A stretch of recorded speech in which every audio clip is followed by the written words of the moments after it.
is April the 23rd, 2025, and we are now in chapter 29, where is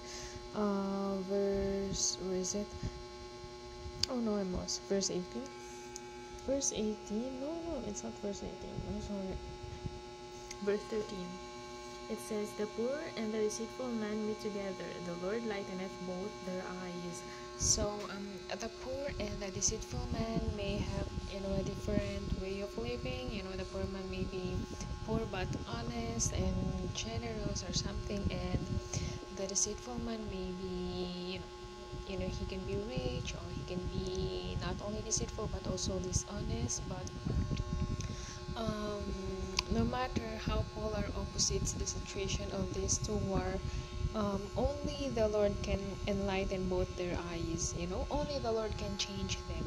Only the Lord can turn their life around. So that's why they need to be saved as well. They need to hear the word of God, regardless of their social status, regardless of their sins, regardless of everything, regardless of their appearance. They need to hear the word of God. They need to be saved, because they have souls, and it will really be horrible if their souls go to hell.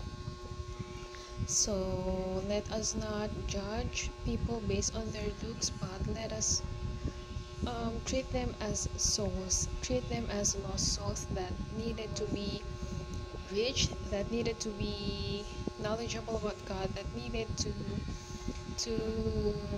repent of their sins and accept Jesus Christ as their Lord and Savior. So let us not be weary in well-doing, including reaching to the souls that we can reach, disregarding the previous judgment that we have for them.